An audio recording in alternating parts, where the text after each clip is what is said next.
शुभ मिश्रा और आप सभी दर्शकों का अन्नदाता कार्यक्रम में बहुत बहुत स्वागत करती हूं। हमारे देश का किसान जन का पोषक है, वो श्रम का देवता है, अन्नदाता है और उसमें ही भारत की आत्मा निवास करती है। ऐसे ही किसानों की प्रगति के लिए हम खेती बाड़ी से जुड़ी बहुत सी नई लाभकारी जानकारियां हर रोज सुबह आपके लिए लेकर आते हैं। तो चलिए कार्यक्रम शुरू करने से पहले देखते हैं क्या है आज के अन्नदाता में खास। बरसात के मौसम में बकरियों की देखभाल है जरूरी।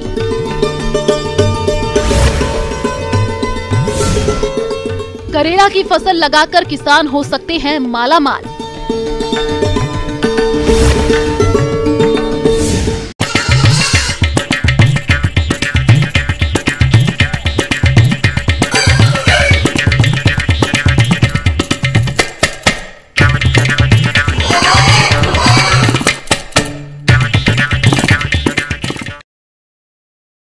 हमारे प्रदेश में बहुत से लघु और सीमांत किसान भाई खेती के साथ साथ बकरी पालन करते हैं, लेकिन इस व्यवसाय से अच्छा लाभ वही बकरी पालक ले पाते हैं जो बकरियों की देखरेख और प्रबंधन मौसम के अनुसार करते हैं।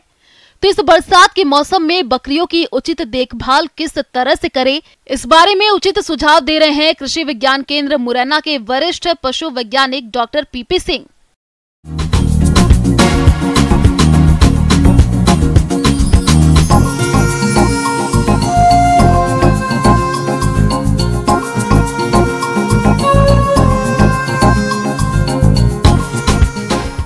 और इस मौसम में सभी पशुओं में विशेष प्रकार की परेशानियों का सामना करना पड़ता है। अगर अपन बकरी के संदर्भ में बात करें तो बकरी के संदर्भ में आप लोग जानते हैं अपने क्षेत्र में जो बकरी पालन का व्यवसाय है वो किसानों द्वारा ग्रामीण परिवेश में किया जा रहा है। और इसमें भी एक विशेषता ये है कि किसान भाई बकरी के पोषण पे बहुत ज़्यादा खर्चा नहीं करते, वो पूरी तरह से कहना चाहिए बकरी को चराने पे ही निर्भर करते हैं। इस परिस्थिति में क्या होता है कि कई बार बरसात में विभिन्न प्रकार के परजीवियों के जो अंडे रहते हैं, विशेषकर अगर बकरी के संदर्भ में बात करें प्रोटोजोआ होता है, बीमारी पैदा करता है। तो इसके लिए अपने को क्या करना है कि एक तो बार बार एक ही खेत में बकरी अपन न चराने जाएं। किसान भाइयों, बरसात के मौसम में बकरियों के रहने के लिए अलग बाड़ा होना बहुत जरूरी है। जिस बाड़े में बकरियां रहती है उसकी नियमित साफ सफाई होनी चाहिए। बकरियों को बैठने के लिए मचान की व्यवस्था होनी चाहिए जिससे वो नमी से दूर रहें। दीवार से सटाकर बांस की खपचियों को लगा दें, उस पर अगर बकरियां बैठेंगी तो वो कई तरह की बीमारियों से बच जाएंगी। बकरियों को जहां बांधा जाता है वहां मच्छर बहुत होते हैं, इसलिए नियमित रूप से हर शाम धुआं जरूर करें। सप्ताह में एक बार जहां बकरियां बैठती हैं वहां चूने का भुरकाव करें जिससे बैक्टीरिया ना पनपने पाए।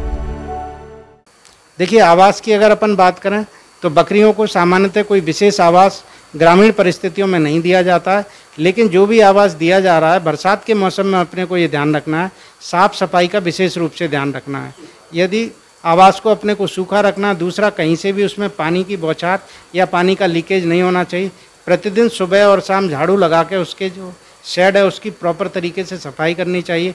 अन्यथा यदि इसमें एक भी रोगी बकरी हुई तो सभी बकरियों को हमारी बीमारी फैलने का खतरा रहता है। दूसरा क्या है कि जब बहुत ज़्यादा ठंड का मान लो कई बार ऐसा होता है, बहुत तेज़ हवा चल रही है, पानी भी बरस रहा है काफ़ी लंबे समय से, तो ठंड से बचाने के लिए बकरी को विशेष प्रयास करने चाहिए, क्योंकि बकरियों में निमोनिया बहुत तेज़ी से और जल्दी फैलता है। तो इसके लिए हमको ये प्रयास करना चाहिए कि ठंड से बचाना चाहिए। यदि कहीं निमोनिया कुछ पशुओं में दिखाई दे रहा है तो उसका तुरंत पशु चिकित्सक से इलाज करा के अपने पशु को हमको बचाना चाहिए, एक चीज़। दूसरी बात, बकरी को यथासंभव पानी में भीगने से बचाएं। आप लोग जानते ही हैं बकरियों को पानी बिल्कुल पसंद नहीं होता। अगर बकरियां दूसरा यदि कई बार बकरियां पानी में भीग जाती हैं तो उसमें निमोनिया वगैरह और अन्य प्रकार की शिकायतें हो सकती हैं। बरसात के मौसम में सूरज निकलने के 2 घंटे बाद बकरियों को चराने जाना चाहिए और शाम को धूप रहे उससे पहले चराकर वापस आ जाना चाहिए, जिससे इनमें रोगों की संख्या कम होती है। बकरियों का पेट घास से पर्याप्त मात्रा में नहीं भरता है, इसलिए सूखा चारा देना हर दिन बहुत जरूरी है। एक औसत दुधारू बकरी को 2 दिन में करीब 3.5 से 5 किलोग्राम चारा मिलना जरूरी है। इस चारे में कम से कम 1 किलोग्राम सूखा चारा और 2 से 2.5 किलोग्राम हरा चारा दलहनी घास मिलना चाहिए। बकरियों को चरने के अलावा नियमित 100 से 150 ग्राम दाना मिश्रण जरूर खिलाएं, जिससे इनकी बरसात में भी शारीरिक वृद्धि नहीं रुकेगी। दूसरी बात यह है कि बकरियों के लिए कई बार बहुत ज़्यादा जब बारिश हो रही होती है तो किसान उनको बाहरी क्षेत्रों में चराई करने के लिए नहीं ले जा पाता है। तो ऐसी स्थिति में प्रति वयस्क बकरी को अपने को 300 ग्राम से 350 ग्राम 400 ग्राम तक संतुलित दाना देना चाहिए।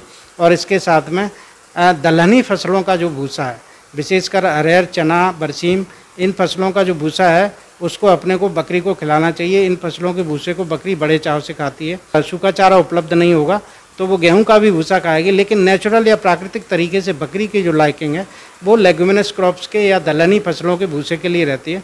तो इन फसलों का भूसा बकरी को दें। को अगर अपन हरा चारा भी डालें और यदि उसमें थोड़ा सी भी नमी है या थोड़ी सी भी दुर्गंध है तो बकरी उसको बिल्कुल नहीं खाती है। तो एक तो बरसात में पानी से बचाने का प्रयास करें। बकरी को बरसात और पोखर का पानी नहीं पीने देना चाहिए।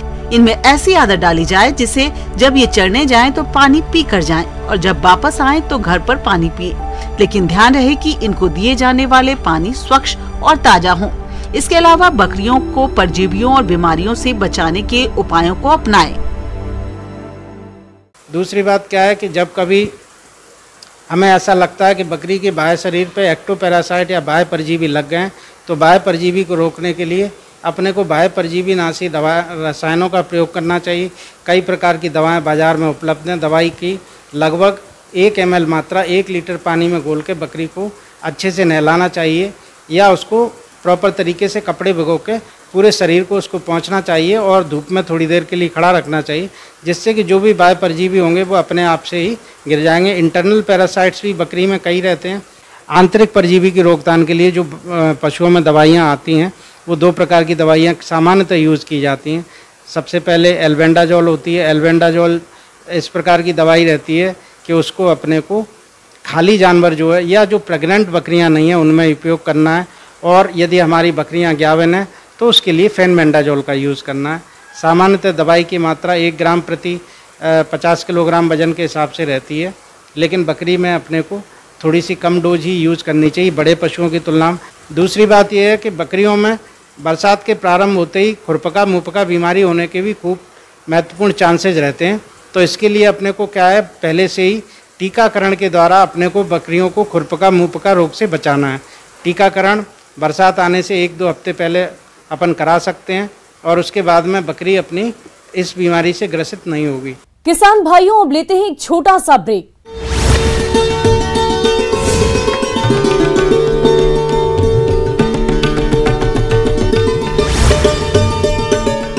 न्यूज नेटवर्क, न्यूज 18 नेटवर्क के जानिक सिनर को लगातार 3 सेटों से हराया। आष्टा में सीएम शिवराज ने लाडली बहनों से किया संवाद, विकास कार्यों की दी सौगात, रोड शो में भी हुए शामिल।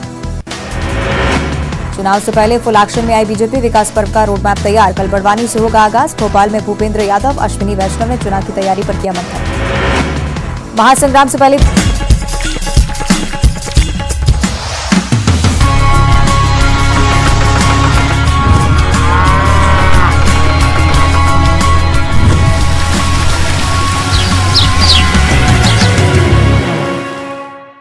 और ब्रेक के बाद आप सभी दर्शकों का अन्नदाता में एक बार फिर से स्वागत है।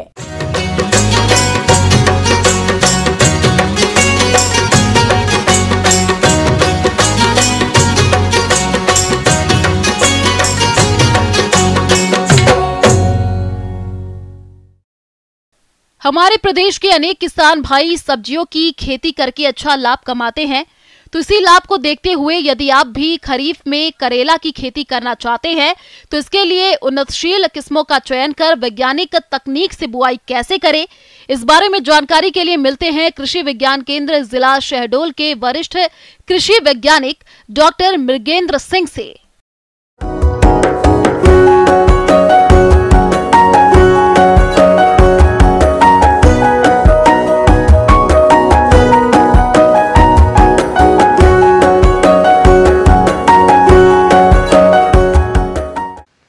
किसान भाई, आज हम बात करते हैं करेले की खेती की।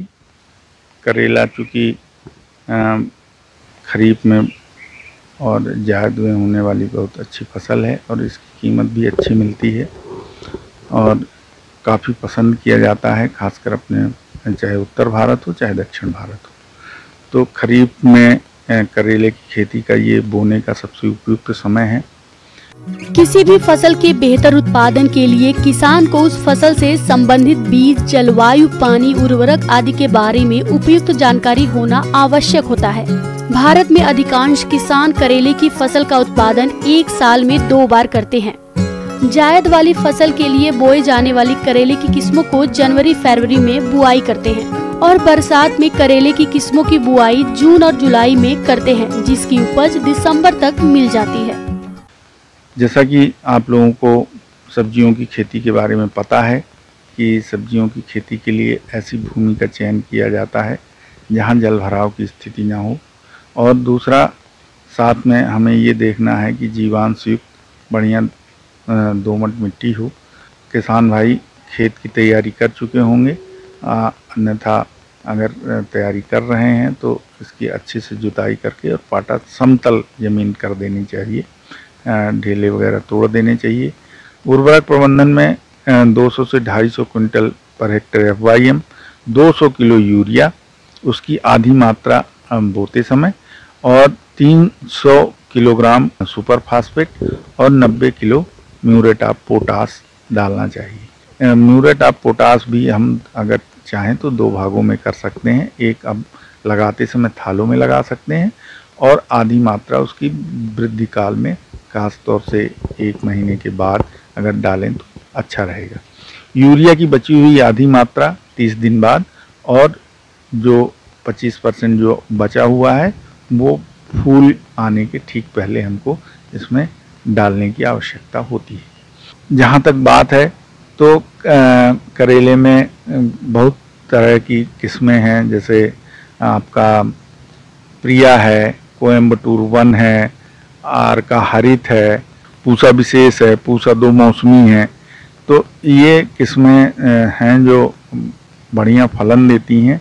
अगर हम इन किस्मों की बुवाई करते हैं तो हमें 150 से 250 क्विंटल पर हेक्टेयर के आसपास उपज हमें प्राप्त होती है।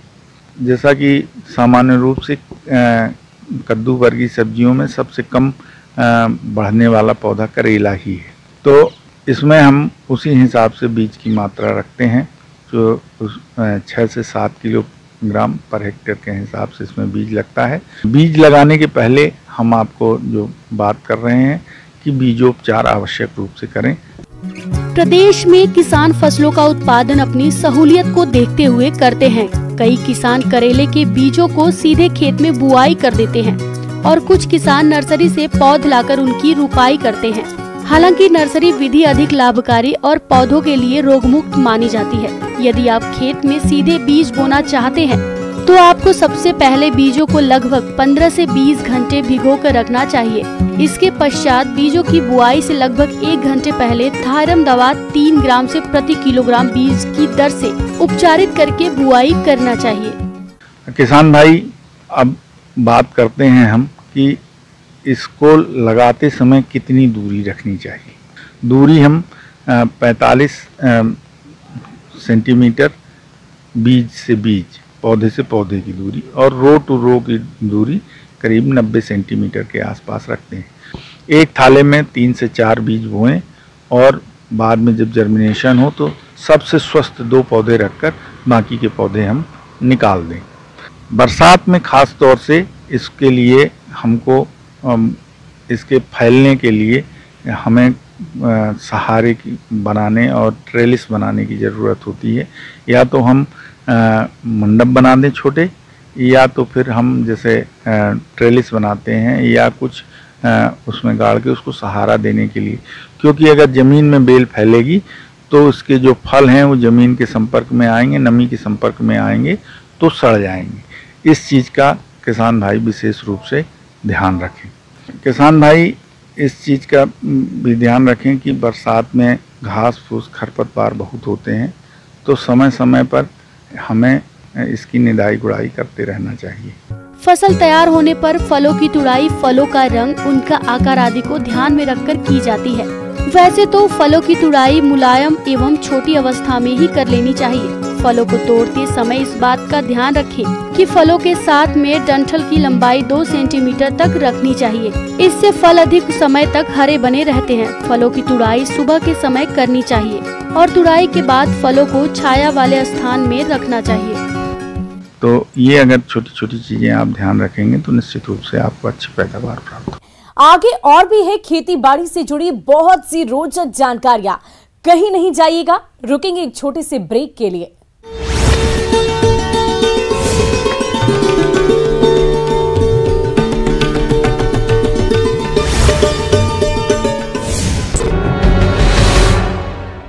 एमपी में नरेश सिंह तोमर को मिली बड़ी जिम्मेदारी, चुनाव प्रबंध समिति के बने संयोजक। साइबर क्राइम पर सीएम शिवराज सख्त, अफसरों संग ली बिग मीटिंग, जागरूकता अभियान चलाने के निर्देश जारी। ऊनो में चीतों की मौत पर बोले केंद्रीय वन मंत्री भूपेंद्र यादव, इंटरनेशनल विशेषज्ञ करेंगे जांच, मध्य प्रदेश से नहीं किए जाएंगे शिफ्ट। छतरपुर में शराबी का डांस वीडियो वायरल, बारिश में जमकर नाचते देखा शराबी, सोशल मीडिया।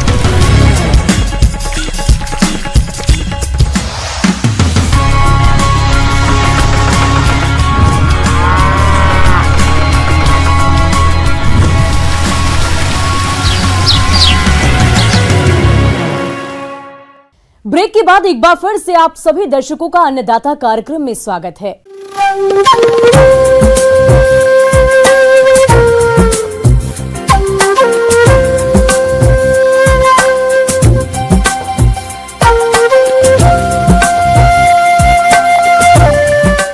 मौसम विभाग की रिपोर्ट पर साप्ताहिक कृषि सलाह कुछ इस प्रकार है।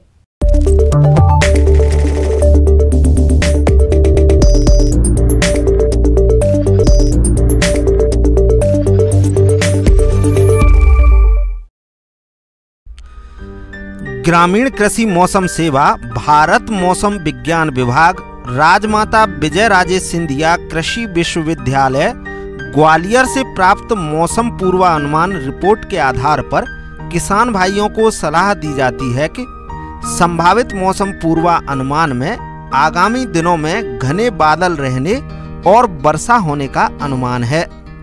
अधिकतम तापमान 34 से 35 डिग्री और न्यूनतम तापमान 24 से 25 डिग्री सेल्सियस रहने का अनुमान है। हवा लगभग 12 से 20 किलोमीटर प्रति घंटा की औसत गति से पश्चिम उत्तर व पश्चिम दक्षिण दिशा से बहने का अनुमान है। संभावित मौसम पूर्वानुमान में वर्षा को देखते हुए किसानों को सलाह दी जाती है कि किसान भाई सब्जियों और फसलों में अतिरिक्त वर्षा जल को बाहर निकालने हेतु जल निकास की व्यवस्था करें। बाजरा की 20 से 25 दिन की फसल अवस्था पर नत्रजन का प्रयोग करें और बतर आने पर फसल में कुरप का कार्य करें। मिर्च टमाटर में रस चूसक कीट थ्रिप्स के नियंत्रण हेतु थायोमिथाक्जाम 0.35 ग्राम प्रति लीटर पानी के हिसाब से घोल बनाकर मौसम साफ होने पर छिड़काव करें।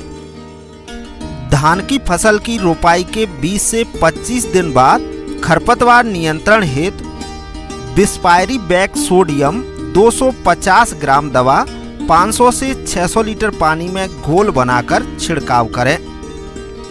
इस समय मौसम को देखते हुए खरीफ फसलों में अतिरिक्त वर्षा जल को वर्षा बंद होने के 2 घंटे के बाद निकालने की व्यवस्था करें। संभावित मौसम पूर्वानुमान को देखते हुए तिल की फसल में अतिरिक्त वर्षा जल को बाहर निकालने हेतु जल निकास की उचित व्यवस्था करें। संभावित मौसम पूर्वानुमान को देखते हुए सोयाबीन की फसल में अतिरिक्त वर्षा जल को बाहर निकालने के लिए जल निकास की उचित व्यवस्था करें। इस समय पर्याप्त मात्रा में वर्षा हो चुकी है। धान की तैयार पौध की रोपाई करें। सोयाबीन में पीला मोजाइक रोग से बचाव हेतु बुवाई पूर्व बीजोपचार अवश्य करें। बीजोपचार हेतु थायोमिथाक्जाम 70 WS 3 ग्राम दवा प्रति किलोग्राम बीज की दर से उपचारित करें। खरीफ में बोई जाने वाली मूंग उड़द में पीला मोजाइक रोग से बचाव हेतु बुवाई पूर्व बीजोपचार अवश्य करें। बीजोपचार हेतु थायोमिथाक्जाम 70 WS 3 ग्राम दवा प्रति किलोग्राम बीज की दर से उपचारित करें। अगेती फूल गोभी, बैगन, टमाटर, मिर्च, खरीफ प्याज की तैयार पौध की रोपाई करें। इसके अलावा जल निकास की उचित व्यवस्था करें। भिंडी में तना और फल छेदक इल्ली की रोकथाम के लिए स्पाइनोसैड 250 ग्राम दवा को 500 से 600 लीटर पानी में घोलकर 10 दिन के अंतराल पर छिड़काव करें। संभावित मौसम पूर्वानुमान को देखते हुए फलदार पौधे लगाने हेतु तैयार किए गए गड्ढों में आम, अमरूद, नींबू आदि के पौधों की रोपाई करें। अतिरिक्त वर्षा जल को निकालने की व्यवस्था रखें। पशुओं में गलघोंटू व लगड़ा बुखार रोग से बचाव हेतु इस समय टीकाकरण अवश्य कराएं। इस समय 51 गाय भैंसों को परजीवियों से बचाव हेतु डीवर्मिंग यानी पेट के कीड़ों को मारने की दवा एल्बेंडाजोल 1 ग्राम दवा 100 किलोग्राम शरीर भार की दर से जरूर पिलाएं।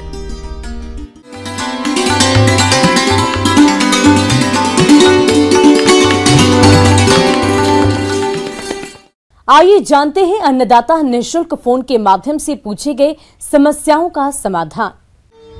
अन्नदाता निःशुल्क फोन संपर्क सेवा के माध्यम से पूछे गए प्रश्नों में से आज हमने जिस प्रश्न को कार्यक्रम में शामिल किया है उसे पूछा है ग्राम दीपेरा, जिला ग्वालियर के कृषक महेश वर्मा ने। ये मुर्गी की प्रतापधन नस्ल के बारे में जानकारी चाहते हैं। तो महेश वर्मा जी, आपकी जानकारी के लिए प्रस्तुत है कार्यक्रम का ये अंश। किसान भाइयों, हमारे देश की अर्थव्यवस्था में कृषि के साथ साथ पशुपालन और मुर्गी पालन का एक बहुत ही महत्वपूर्ण योगदान है। मुर्गी पालन ग्रामीण और अर्ध शहरी क्षेत्रों में लघु सीमांत किसानों और भूमिहीन मजदूरों के लिए न सिर्फ आजीविका का साधन है बल्कि पोषण सुरक्षा का भी साधन है। और यदि बात अपने राज्य की करें तो मुर्गी पालन के क्षेत्र में काफी पिछड़ा हुआ है। यहाँ कुल कुक्कुट का 60% योगदान ग्रामीण कुक्कुट का है। इसलिए मुर्गी पालकों की आवश्यकताओं को ध्यान में रखते हुए एक द्विप्रयोजनी बहुरंगी संकर नस्ल प्रतापधन विकसित की गई, जो कि ग्रामीण कुक्कुट पालन की आवश्यकताओं के अनुरूप विकसित की गई है। किसान भाइयों, प्रतापधन नस्ल में देसी नस्ल जैसे शारीरिक गुण होने के साथ साथ अधिक उत्पादन क्षमता के कारण यह नस्ल मुर्गी पालकों की पहली पसंद बन गई है, जिसके कारण प्रतापधन चूजों की काफी मांग है। किसान भाइयों, जहां तक इस नस्ल की मुर्गी की विशेषताओं की बात है तो यह मुर्गी ग्रामीण क्षेत्रों में घर के आंगन में आसानी से पाली जा सकती है। इसके बहुरंगी होने के कारण ग्रामीण मुर्गी पालकों को ये बहुत पसंद है। साथ ही लंबी टांगे और पंख मजबूत होने के कारण ये शत्रुओं से बचाव करने में सहायक है। प्रतापधन मुर्गी के अंडों का रंग देसी अंडों से हल्का भूरा होता है और यह मुर्गी देसी मुर्गी की तुलना में 4 गुना अधिक अंडा उत्पादन करती है। इसके अलावा इस नस्ल की मुर्गियों में अंडा सहने की क्षमता भी ज्यादा है। प्रतापधन नस्ल की वृद्धि दर देसी मुर्गी की तुलना में अधिक होती है। किसान भाइयों, अब बात करते हैं प्रतापधन मुर्गी के पालन के लिए आवास प्रबंधन की। तो आप जानते हैं कि उचित आवास व्यवस्था नहीं होने से मुर्गियों की उत्पादन क्षमता पर विपरीत प्रभाव पड़ता है और उनमें मृत्यु दर भी बढ़ जाती है। इसलिए इस तरह की समस्याओं से बचने के लिए आप मुर्गियों का दड़बा बनाते समय यह ध्यान रखें कि एक मुर्गी को 1.5 से 2 वर्ग फीट जगह की आवश्यकता होती है। दड़बा जमीन से थोड़ा ऊपर छायादार स्थान पर हो और उसमें वायु संचार की अधिक व्यवस्था हो। दड़बे की लंबाई पूर्व से पश्चिम में होनी चाहिए ताकि मुर्गियों को सीधी धूप और प्रकाश से बचाया जा सके। इस आवास में गेहूं या चावल की सूखी बिछावन हमेशा बिछी हुई होनी चाहिए। किसान भाइयों, अब बात करते हैं आहार प्रबंधन की। वैसे तो मुर्गियां ग्रामीण परिवेश में अपने आप इधर उधर जाकर किचन के अपशिष्ट और छोटे छोटे कीड़े मकोड़े खाकर अपना पालन पोषण कर लेती है। फिर भी कुछ मात्रा में दाना देना उपयोगी रहता है। मुर्गियों को आहार में मक्का, गेहूं, ज्वार, जौ, कटे हुए चावल खिला सकते हैं। मुर्गियों का ज्यादा वजन होने से अंडा उत्पादन कम होता है। इसके लिए मुर्गी का वजन 2.2 से 2.5 किलोग्राम 6 से 6.5 माह तक होना चाहिए। अंडे देने वाली मुर्गियों को हमेशा कैल्शियम की आवश्यकता पड़ती है, जो कि अंडे के कवच निर्माण में सहायक होते हैं। इसके लिए 3 से 4 ग्राम प्रति मुर्गी प्रतिदिन के हिसाब से मार्बल के टुकड़े देने से कवच कठोर बनता है। किसान भाइयों, मुर्गियों का स्वस्थ स्वास्थ्य ही इस व्यवसाय की सफलता का आधार है। इसलिए आप अपनी मुर्गियों को विभिन्न तरह की बीमारियों से बचाने के उपाय अपनाएं और उनका समय समय पर टीकाकरण करवाते रहें, जिससे कि मुर्गियों में किसी प्रकार की बीमारी नहीं आए और अच्छा उत्पादन मिल सके। इस तरह किसान भाइयों, प्रतापधन मुर्गियों का पालन करने से जहां एक तरफ आप इस व्यवसाय से अच्छा मुनाफा कमा सकते हैं, वहीं दूसरी ओर इस व्यवसाय से ग्रामीण क्षेत्र में रोजगार के अवसर बढ़ेंगे और कुपोषण की समस्या से भी छुटकारा मिलेगा।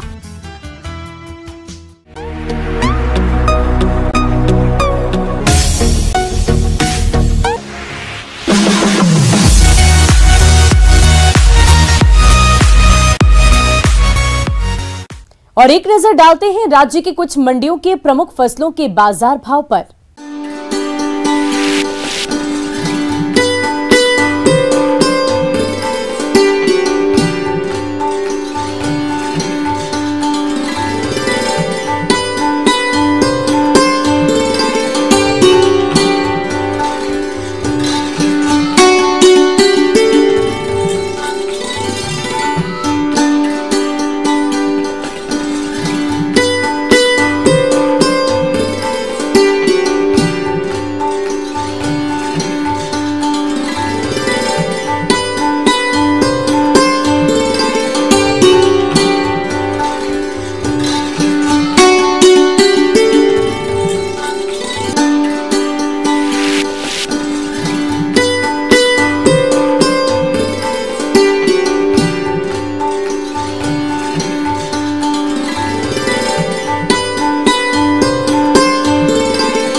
किसान भाइयों, कृषि संबंधित समस्या और सुझाव के लिए आप हमें इस पते पर संपर्क कर सकते हैं। प्रोड्यूसर अन्नदाता, news 18 Madhya Pradesh Chhattisgarh, Ramoji film city, Hyderabad 5